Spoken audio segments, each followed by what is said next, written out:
Good afternoon, ladies and gentlemen. Welcome to this panel session on realizing the energy transition. Delighted to have you all in the room. I think we're going to have a very inspired conversation. I suggest that we leave at least 20 minutes towards the end to engage all of you in this discussion. But let me start off by a wonderful panel sitting here around the circle. First, my dear friend, Christiana Figueres, the former executive director of the UN FCCC and the champion of the Paris Agreement. Next to her, Vicki Hollub, president and CEO of Occidental Petroleum. And I think you are the first woman leader of an international oil company of your size, I think. I think so. Welcome. On my right, Maria Fernanda Suarez, the Minister of Mines and Energy for Colombia. And Colombia is truly a remarkable leader when it comes to climate change and the energy transition in the developing world. And on the corner there, Francesco Starace, the CEO of Enel and a visionary leader of the digital electricity future. Remarkably also for this panel, the only man. We are making progress on gender diversity. Yes. But I'm here to facilitate a conversation, Christiana. Facilitating a conversation that is, in the end, informed by the urgency of climate change. Let me just cite 4 newspaper publishings over the last 6 months. In August of last year, Johan Rockström, who is here, published, together with a number of other scientists, a very influential paper that highlighted how self-reinforcing feedbacks can push the Earth system towards instability in the very near future. In October, the International Panel on Climate Change issued its report on 1.5 degrees and made it very clear that the difference between 1.5 degrees and 2 degrees, which sounds so small, is actually really material for the future of our planet.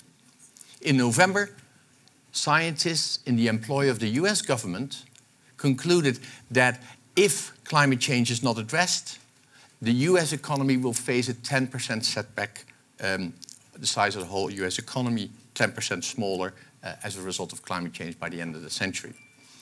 And just last week, we learned that scientists have identified that 40% more heat has been stored in the oceans. And the oceans already store over 90% of the heat on this planet. So if 40% more heat has been stored in those oceans, we are in deep trouble. So the energy transition is crucial, and I'm delighted to have experts here who can tell you where it stands. Let me start with you, Christiana. In light of that urgency, what is your view? What is the state of affairs? Are we doing well? Are we on track? Is the energy transition moving forward fast enough? You know, in German, there's a wonderful word that I wish existed certainly in Spanish or in every other language, which is jein, which is both yes and no at the same time, which would be a very typical position for all Latin Americans. Correct, Marie? So I would argue that we're moving in the right direction, but not fast enough. Of all of the reports that you put forward, Jules, the one that has hit me the deepest is the IPCC report on 1.5, because it was requested from the IPCC in the Paris Agreement out of a sheer miraculous negotiation that we had. And it truly, as you say, it truly goes into incredible granularity that has not been the case with any other IPCC report. It goes into incredible granularity of the difference that will be suffered by the world economy, by the world population, between the difference, the half-degree difference between 1.5 and 2 degrees. That degree of granularity had not been understood, was not understood when we adopted the Paris Agreement. Hence, the Paris Agreement still speaks about well below 2 degrees. If I were to change something about the Paris Agreement, search for 2 degrees, delete, and replace with 1.5. In fact, it's something that we should all do right now. We should all search all our documents, all our strategic plans, all our intents, search for 2 degrees, even if you have well below 2, and put in 1.5. Because the case is absolutely clear that neither from an economic stability point of view, nor from a human suffering point of view, nor everything under that, migration, et cetera, could we possibly afford to go anywhere above 1.5. 2 degrees already gets us into a very, very dangerous tipping point where we may not be able to control the 2 degrees, and we may go to 2.5, 2, 3, and then uncontrollable. Into the world which the insurance companies call systemically uninsurable. Systemically uninsurable is not the kind of world that any of us want to live in. Neither individuals, nor corporations, nor governments. We want to be able to maintain the negative impact within the manageable risks. Not to say that we can actually solve climate change, but we have to maintain it within manageable risks. So, are we decarbonizing? Yine, we're decarbonizing. We actually have between 2010, 2020, and 2030. We have first 53 countries in 2010, then we have 50, then we have 53 countries, and by 2030, we will have 57 countries representing 60% of global emissions that will have reached their peak in emissions and begin to come down. Is that fast enough? No, it is not fast enough, because hand in hand with the 1.5 degree report, we also know from the IPCC that we actually have to get to the point where we have reached the maximum of our emissions by 2020 and begun a very clear descent by then. In fact, cutting our emissions by 50% by the year 2030. So we're not on track. We're doing pretty well, says the new WRI report on tracking progress. We're doing pretty well on energy generation, and I hope we talk about energy generation. We're doing more or less okay on electrifying and modernizing transport.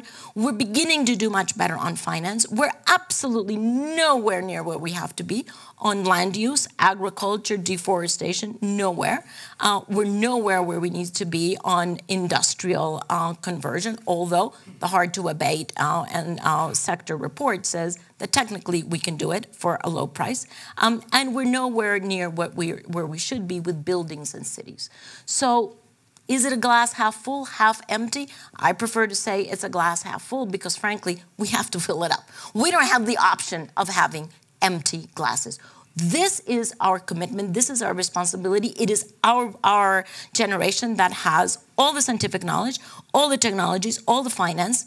We cannot put this on the next generation. So search and replace. Delete 2 degrees. We're going for 1.5.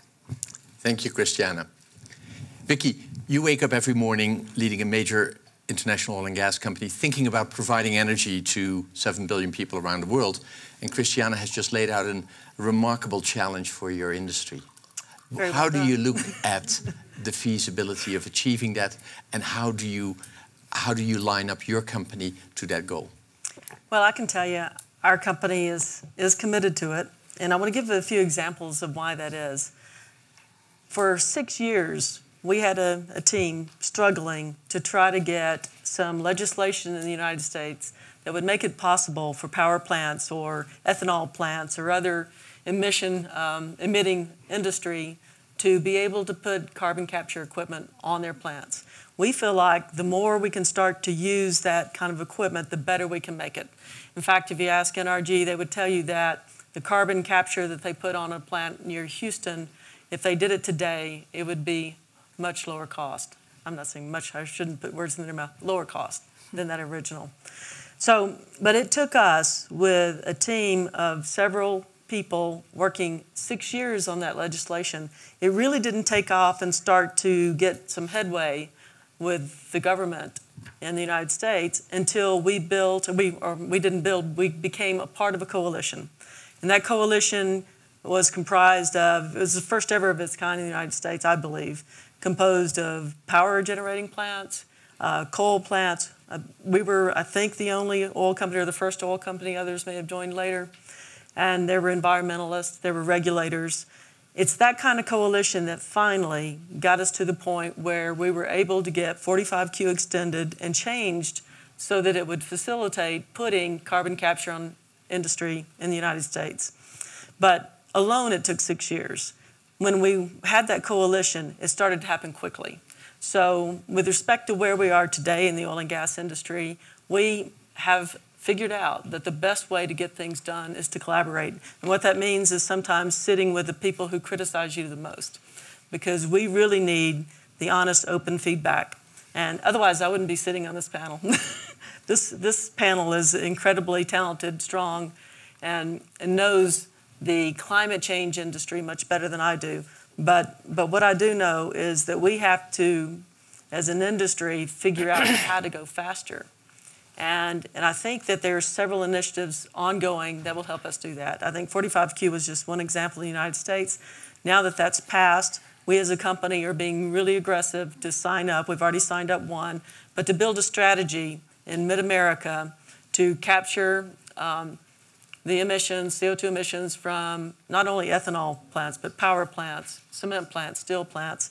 So we want to do as much as we can to not only get ourselves to carbon neutrality, but to be carbon negative by doing more than we have to do to offset our production. And that's really important because when you look at the numbers, if you can use it for enhanced oil recovery, then you make it more economical to start. It helps, once you get the technology in place, as I said, to improve it over time and make it affordable for all industry to do it, because that's what it's going to take. But as we do that, I think that there's a lot of talk about trying to shift away completely from oil, and ultimately that will happen. But in the interim, what I feel like is the last few barrels that we ever produce in the world needs to be the kind that comes from CO2 enhanced oil recovery, because those are net lower CO2 emitting barrels, because it takes more CO2 to inject into the oil reservoir than what you actually generate burning that barrel of oil. So it's better, if you're going to have to produce oil, to produce it with that kind of process. I feel like that we can get there, and as an industry, there are other things we need to do too. So a couple of the other things that we're starting to do to try to advance the technology, other kinds of technology faster, is we recently invested in what's called net power. Now that is a power generating process that uses gas, but it combines the gas with oxygen rather than air and produces a lower cost electricity with a pure stream of CO2 that's already captured, so it doesn't require any retro or very expensive equipment. Then you can take that CO2 for sequestration. We've also invested in a company that, Carbon Engineering, that builds direct capture. In addition to that, we have put in renewables in our operations. We are building solar now, have planned to build wind power in the future. So we think that it's going to take so much to make this happen. One company can't make a huge difference, but a coalition of companies can. And Oil and Gas Climate Initiative is something that's recently been developed, or was developed, I think, in 2014 or so. We became a part of that here recently.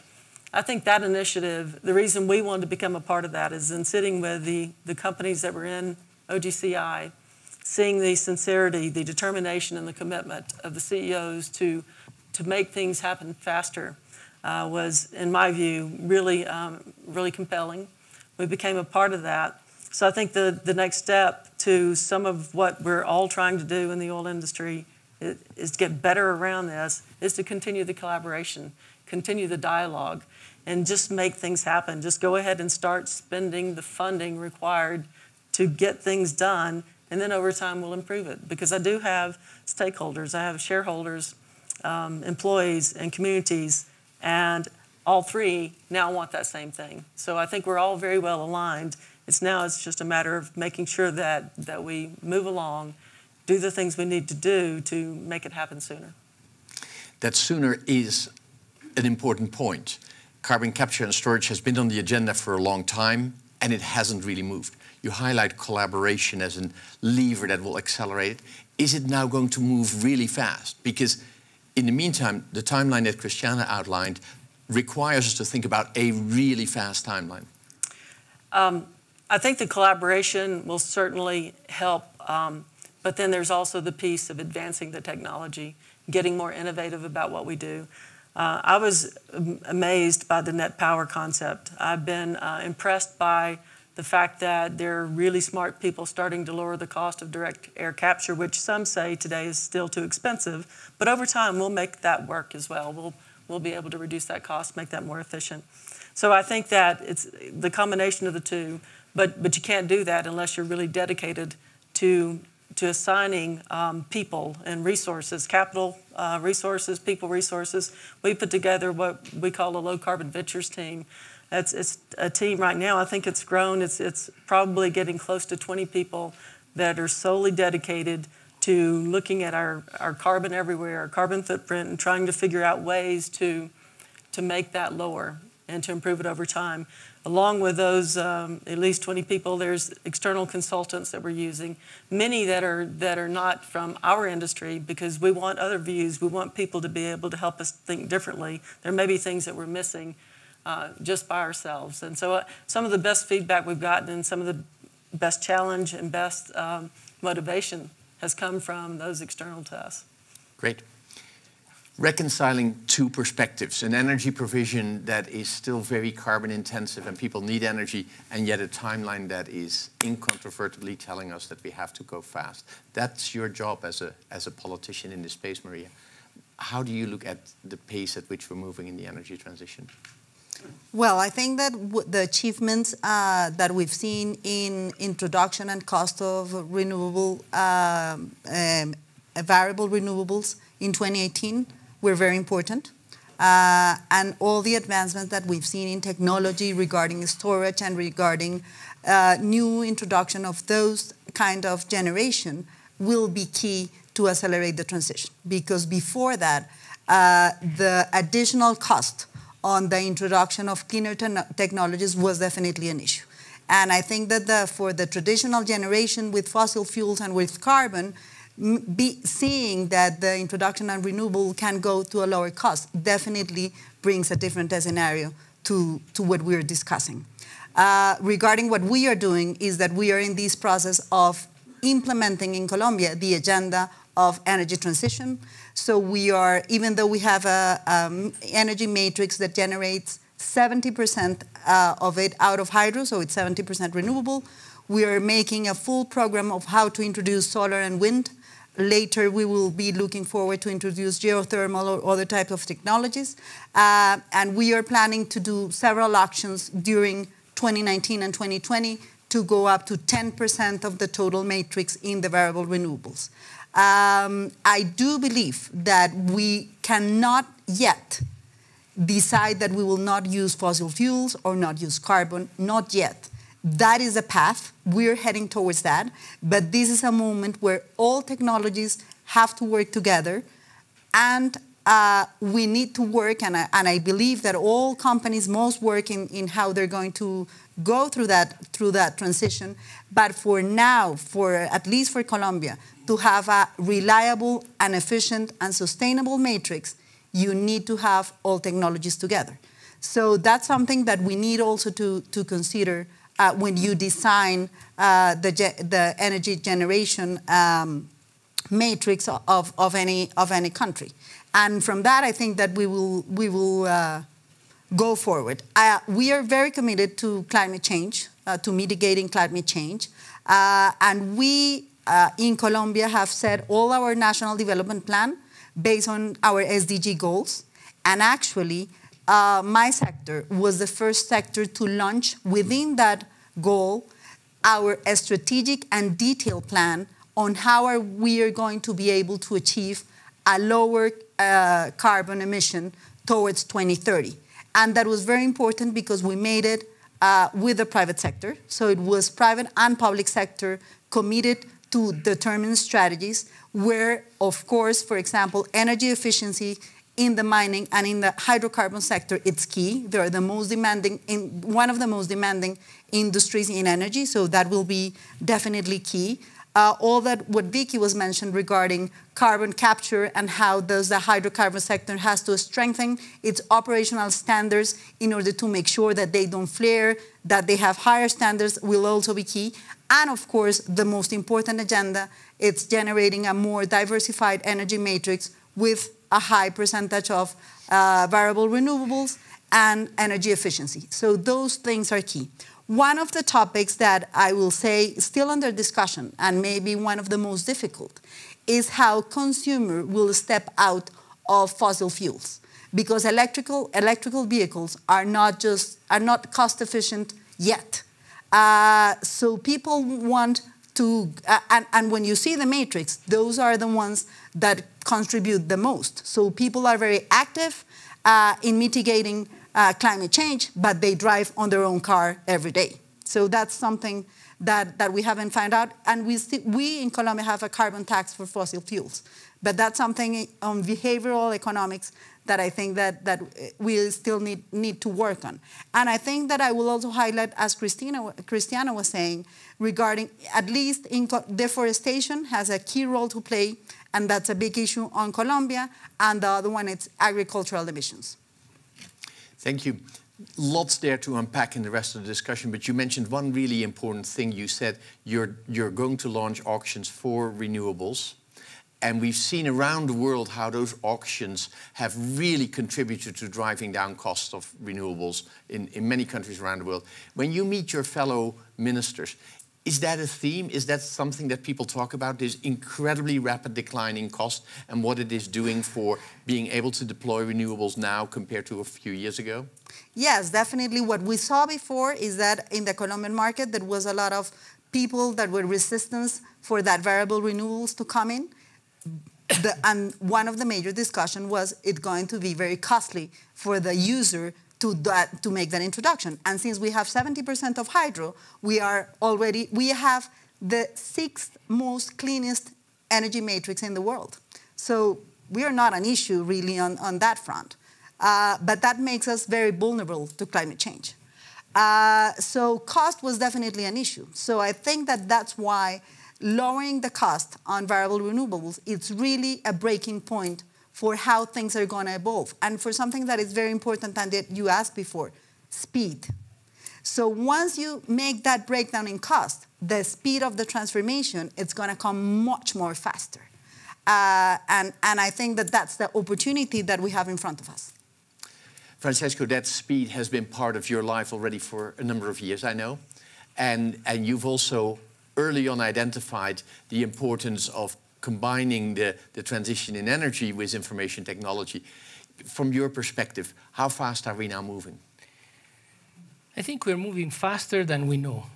The fact is that forces that are driving the transition in the energy fields are forces that are beyond our control. The important thing is to understand in which direction are they going. Can we really steer them? No. What is behind this energy transition and the effects that are so obviously shown in the standards, for example, are the big impact that the word digital is having on a customer and on the supplier side and in the way in which the system starts to work. And the second, maybe less obvious, is the improvements that we experience day after day on how better the materials which with things are made get. Things are made with materials that are lighter, better, cheaper, they worn less. So they are performing intrinsically better. So stuff made of this material are better machines, better, more efficient, cheaper stuff. This is really beyond this transition. And this technology evolution is faster than we know. In fact, we are totally and continuously surprised by how cheap this is becoming, how quickly this has happened, how fast the electric cars will come. I mean, even if we know, we're again proven wrong in the dynamics of it. And what happens is that these forces are working across the full value chain, the production of energy, renewables, distribution and transmission, digital transformation of networks, storage, distributed generation. Customers, the way they want energy, what happens when they have stuff beyond their meters and how they distribute their demand, how they manage the demand. So the whole value chain is attacked and transformed in all its dimensions. On top of this, I should add that this is also blurring what were once clear boundaries between the energy sector and other industries. Today we have much more in common with the automotive industry than we thought. And we have a lot more in common with the semiconductor industry that we thought through the solar panels, and so forth. Chemical industry is coming into it through the battery world. So this is becoming a multi-sector play in which, at the end, technology for once is playing in the right direction, because technology is decarbonizing the energy mix, whether we like it or not. It's for economic reasons, not because there's a policy. It's just becoming cheaper and cheaper. And it becomes flexible and more flexible because of what I said on digital. So the more energy of renewable nature you put into a system, the more you observe two phenomena. The wholesale price of electricity goes down and tends to become less sensitive to commodity price fluctuations. As that happens, you are tending to use electricity for scopes that were not originally conceived. So you use electricity for heating.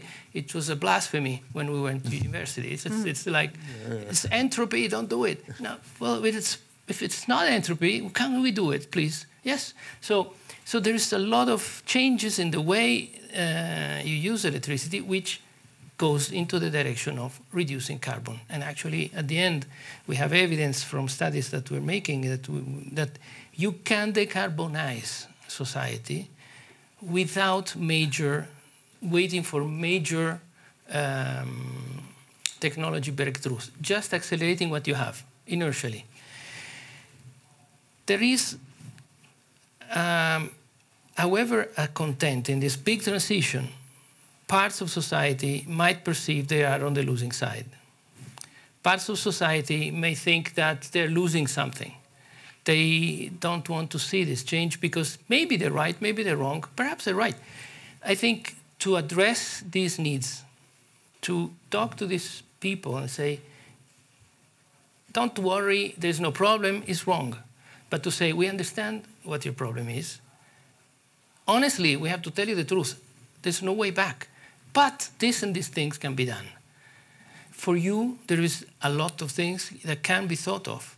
We have to address this upfront, not react to it, but proactively and explain the truth. Don't kid with myths, explain the truth, and just exactly tell you, worker A and worker B, okay, your risk of losing your job is material. You will not lose your job because you're already, by chance in the right side, but you guys can go there, provided you learn something more, are able to, or willing to shift, or just wait for your pension, which at the end of the day is not going to happen overnight. But I tell you, in 10 to 15 years, this transition will be way out of hand. We will be sitting here, hopefully, a little bit more wrinkled, at least me, and we will say, wow, we were so wrong. It went much faster. And she will say, it's 1.49. You still need to go a little more. That is Francesco's looking into my soul very dangerously here. 149.9. That is a very upbeat story, Francesco, and I share much of your optimism. But Christiana, many people will come back and say, yeah, but isn't it true that in China, in India, people are still deeply committed to a future based on coal? You've traveled the world over the last years in your role as UNFCCC chair. What's your perspective on how this is rolling out around the globe? Is this an Italian success story or is this a global success story? Well, to take a page out of Francesco's story, that also actually has been quite surprising. The speed with which China and India and other countries are moving out of coal for a couple of reasons. First, because particularly in India, but increasingly also in China, renewables are simply cheaper, period. particularly in India, where you already are producing out of solar and out of wind, energy that is under 3 cents a kilowatt hour. How on earth is coal going to compete against that? So just on market forces alone, there is already shutdowns of coal plants that are old, aging, inefficient, et cetera, and that have a high cost, even though they could have gone maybe 10 or 15 years more. But beyond that, what I find, and the reason why I'm also as optimistic as Francesco is because I see a layering of imperatives that are all interacting and supporting each other. So the price of renewables coming down, definitely, let's say that is at the bottom and the most influential imperative. But on top of that, you have already, certainly in China, which I would have said would be the most surprising country to have social pressure against air pollution. Who would have thought that over the past 5 years, because of public demonstrations on the Chinese streets, in Beijing, in Shanghai, in other cities, where very often you just simply could not sit like this outside and see each other, people in China actually have the expectation that they should be able to see each other and they should be able to breathe clean air. Who would have known? And that social pressure has actually caused a very, very clear change in regulation of the government. We're talking China, right? Of the government, in which the Chinese government has certainly taken out the totally inefficient coal plants, but is also closing other coal plants that are still actually competitive and efficient around cities because they need to change the quality of the air. They're also very interestingly moving everything that is steel production out of winter production into summer production because winter is the problem with respect to air pollution. So, and that is that social unrest, or let me call it the social license to operate, is actually now becoming an issue as well in India.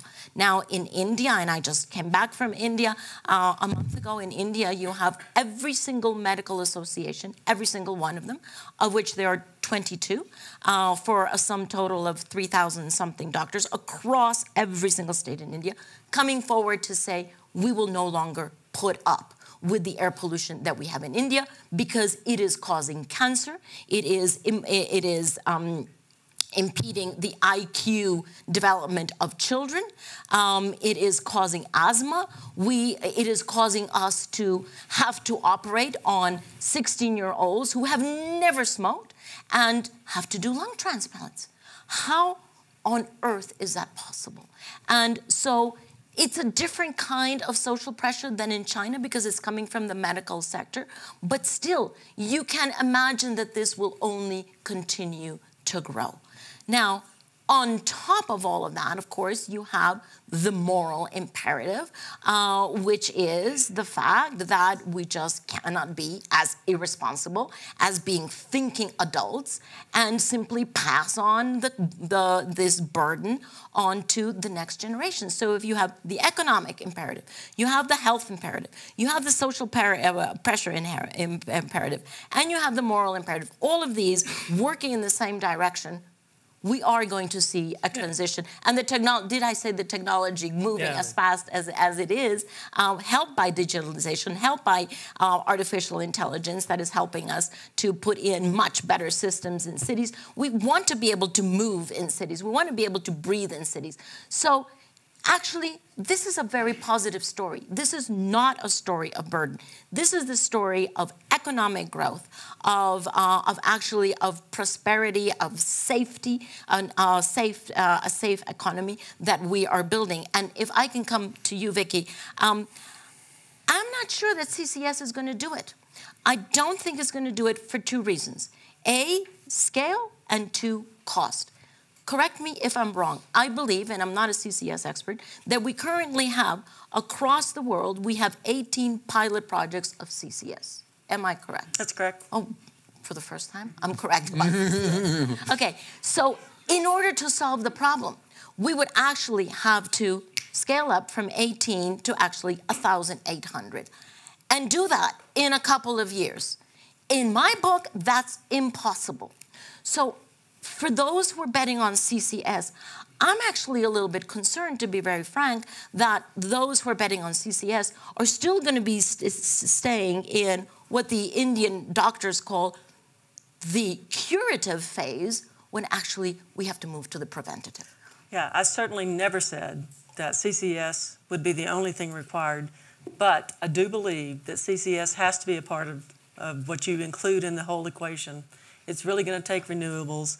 It will take electric vehicles that are built and recharged by renewables, not by fossil fuels energy. Correct. And it will take CCS. It will also take breakthrough technologies with respect to, in the future, other sorts of things, other ways that we can minimize any emissions from the oil and gas production.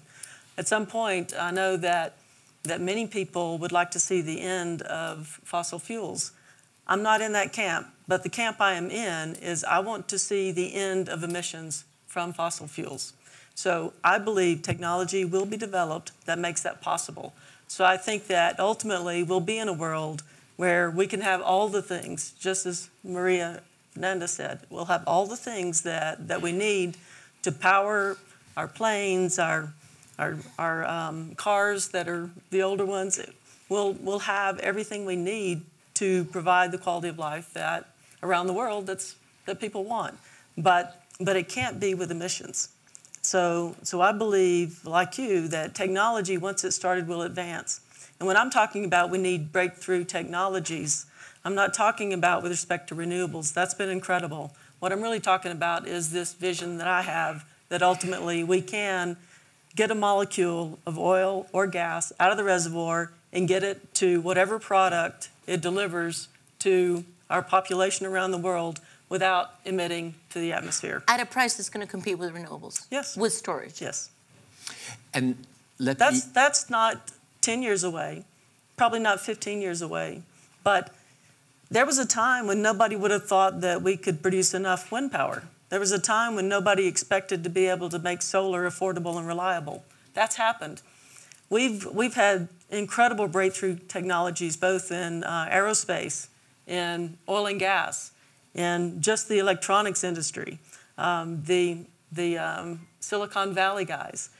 There have been so many incredible breakthroughs in technology. Why should we think that we can't get oil and gas to a consumer delivered in some way that's emission-free?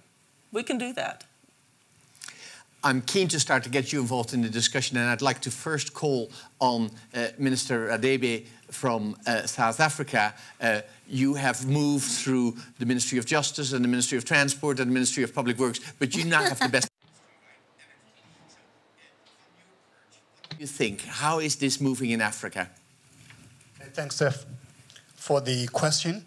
From the perspective of South Africa, it is evident that we're one of the pioneers of the Paris Agreement. Our late Minister of Environment, Edna Molewa, was one of the co-chairs of COP17. So we're totally committed to Paris Agreement to reduce carbon emissions in the atmosphere. According to the World Economic Forum report on energy transition for 2018, we're doing very badly. Out of 114 countries, or 113. But that's not the true story of what is happening in South Africa today. We're still a new kid on the block. We started in 2011 to move towards renewable energy. I'm happy to say that since that time, we've moved very aggressively. We now occupy about 4% of the whole energy consumed in South Africa out of renewable energy. I've recently signed about 27 IPP agreements to bring in renewable energy to South Africa, wind and solar. We are finalizing our integrated resource plan for 2019 after a process of public consultation. And I can tell you that renewable energy features very prominently in our new integrated resource plan. We're waiting for Cabinet to approve it. But back to the issue of the transition.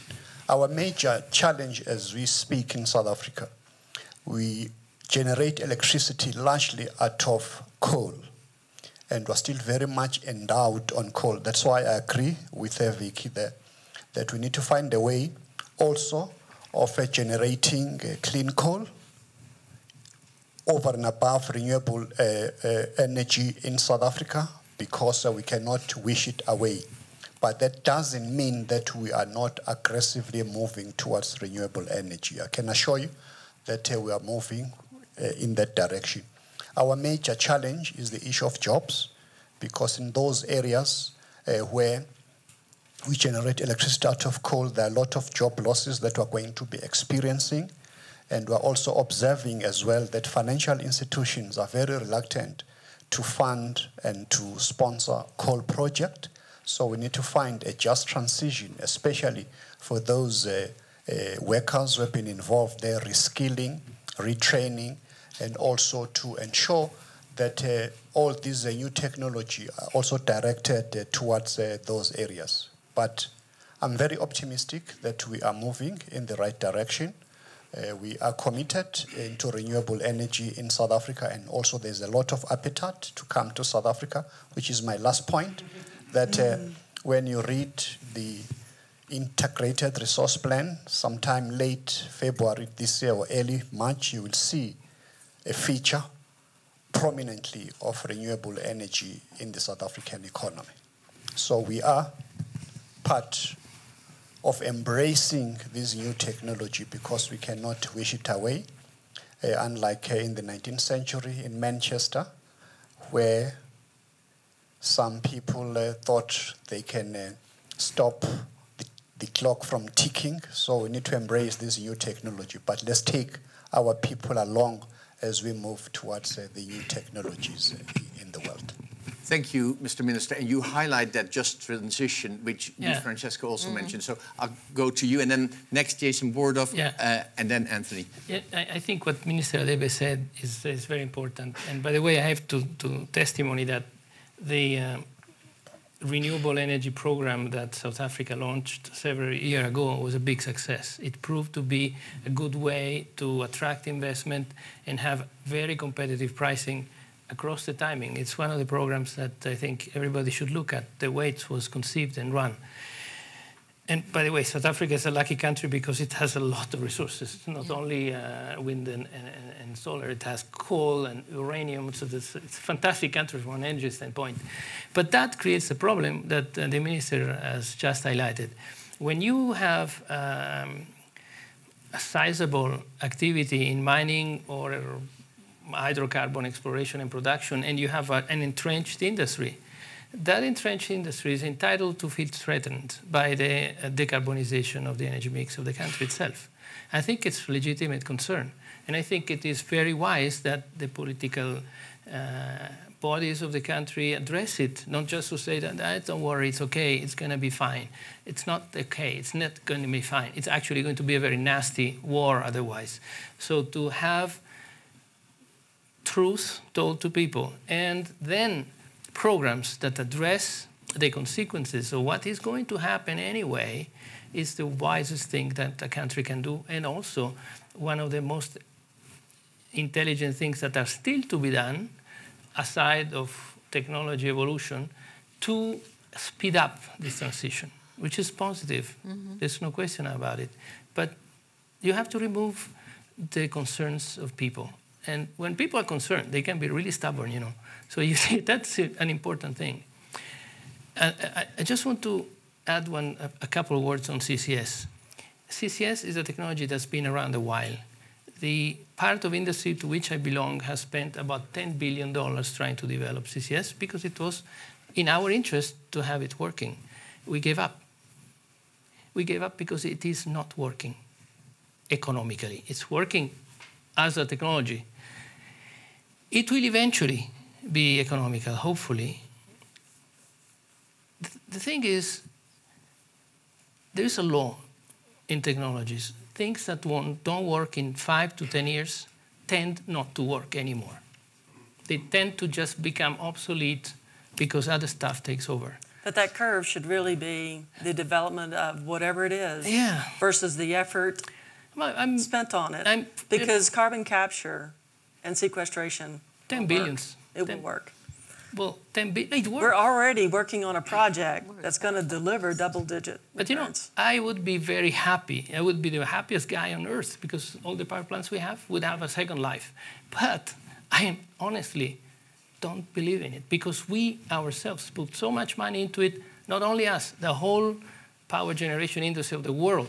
Now maybe we were just there and didn't get the last. Maybe you guys do the last mile. We're happy. Honestly, we stopped planning on it. I'm going to pause this conversation. Just 1 2 sentence. minutes. Yeah. 3 sentences, maybe. Just as Christiana said, technology can advance. It's phenomenal what we're doing today with technology. And if you combine You're preaching to carbon the choir. capture, well, but you know, when you said earlier that when an industry is threatened, they do one of two things. Well, you said they do one thing. You said when an industry is threatened, they get stubborn. Well, they really dig deep. What I feel like when our company is in an industry that's threatened, we don't get stubborn, we get innovative because we're going to refuse to fail. And when you refuse to fail, you're going to make it work. We're already making one work. But you know, I really hope. The thing is, you can not plan your company on hope. I'm going to pause this conversation. That's why we have reality. We have reality. Well, but we want to cover more than only CCS. Thank you. Thanks for this great discussion. I'm Jason Bordoff. I direct the Center on Global Energy Policy at Columbia University. And I have a request, a favor to ask, which is I want the group to help me share your optimism. This is an optimistic discussion. You talked about search and replace of 2 degrees with 1.5. Francesco said technology is decarbonizing the energy mix. But that's not what we see. We're not decarbonizing the energy mix. Emissions are still going up. 1.5 degree target would mean that within 10 to 20 years, absent negative emission technology, emissions go to 0. No, emissions go to 50% of what we have in 10 to 12 years, yes, correct. 10 to 12. So depending on the pace at which you start, if we stay where we are, and we have not stopped growing, right? Emissions have not stopped increasing year on year. If we were to stabilize, so anyway, it depends at what point you start going down. That's just the challenge of what it looks like for 1.5 degrees. Coal was 37% of the global electricity mix 20 years ago. Last year it was 37% of the global energy mix, exactly in the same place. So I think when we look at energy transitions over history, if you look at these great charts showing the shifts we've seen from wood to coal to oil to gas, as a share of the total, 0 to 100%, we see these great transitions. If you look at it in metric tons of energy, we've never used less of anything. We've added to the stack with new forms of energy, and now we're adding to the stack with 0 and low carbon forms of energy. But we need to get rid of the stack. Jason, let me invite... And that's a staggering challenge. Yeah. Let me invite an alternative perspective, because you are a perfect setup for Anthony Hollub from the Carbon Tracker, because you guys have told a rather dramatically different vision of an accelerating transition on S-curves, Anthony. And please be to the point. Yeah, actually, first I wanted to offer Francesco a job. If you ever find yourself at a loose end, you have a job at Carbon Tracker. You're a great advocate for the energy transition. I think 2 points. Actually, Vicki's right on the CCS thing, because all of the pathways we are working to require both dramatic emissions reductions and a significant amount of CCS. But to put that in perspective, I think it's 8,000 commercial facilities by 2050, which means now we have to start building 5 every single week. So if we're not going to do that, and I don't see any sign of us doing that, we've got to look at those scenarios and pathways and start adjusting them, because that's critical. But if I can summarize the conversation, I think clean technology, the clean technology-driven transition is clear. It's going in this direction. It will get there, but it won't get there fast enough. So, Christiana, as you said, it's all about speed. We've got the economic tipping point. We've done a lot of work on that over the last year or two. So just one fact, 78%, and this is about 2 years out of date, 78% of US coal-fired generation is having to be subsidized to the tune of about $10 billion a year to compete with cleaner alternatives, which is lovely. I mean, coal has to be subsidized. So what we think follows the economic tipping point, and I guess it's, Christiana and Maria, maybe you could pick up on this, is a political tipping point. But we have a lot of work to do to communicate the economic tipping point to the politicians and policymakers, change that mindset that clean energy is more expensive. We published a paper yesterday on this, basically saying, hey, policymakers, you can now make climate policy that goes with the technological and economic grain, i.e. you will now be incentivizing technology that's more efficient and cheaper, which actually can help fund the just transition. So how do we communicate that, and how do we speed up that political tipping point? Because we're not going to win unless the technological transition underway gets that political kicker, that policy kicker. How do we do that? Thank you. Maria, that's a challenge, because your colleague, President Macron, is dealing with exactly that question right now, right? Yes, I think that consumers play a critical role here.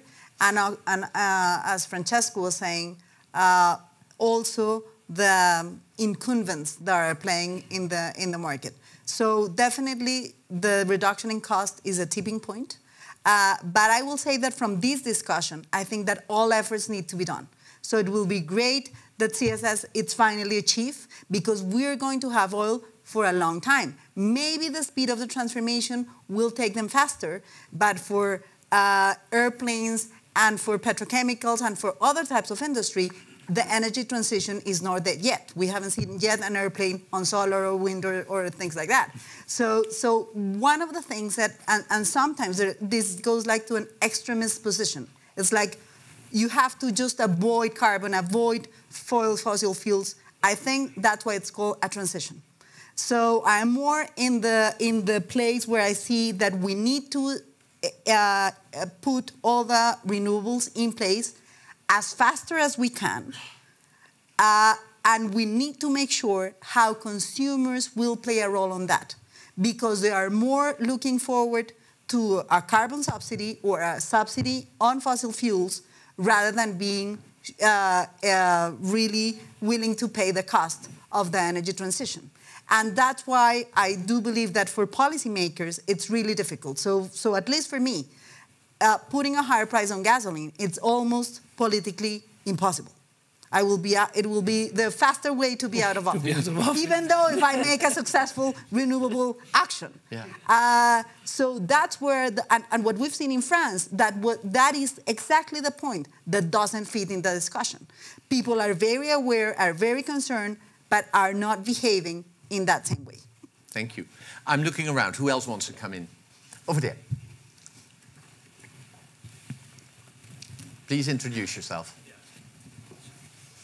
I am Marco Gulironi from Argentina, and I work for Pan American.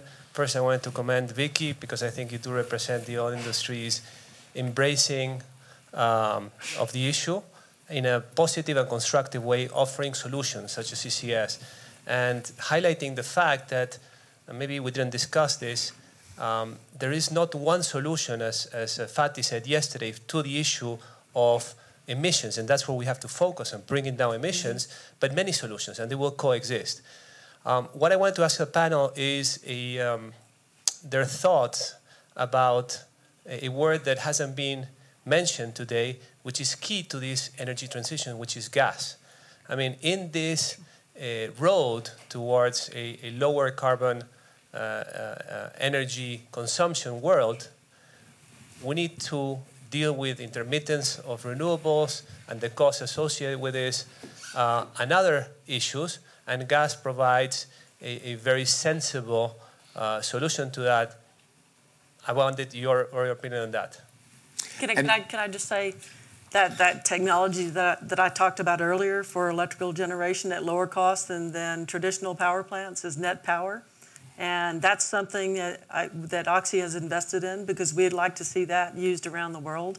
We think that using gas and having a pure stream of CO2 coming off that you can then manage, and so emission-free otherwise, that's a good scenario and a good solution, we believe, for the rest of the world. It was voted, I might have already said this, but it was voted the best technology at the ADIPEC conference in Abu Dhabi, best technology of the year. So that, we believe gas will still be a part of the equation, and that's one way to address power generation with it. Gas has a role to play is often the story that you hear. But there is, I think, a conditio sine qua non which has to do with methane leakage. Would you mind, Christiana, informing everybody briefly on the importance of methane as a climate forcer and how we need to make sure that if we were to use gas, it is without leakage?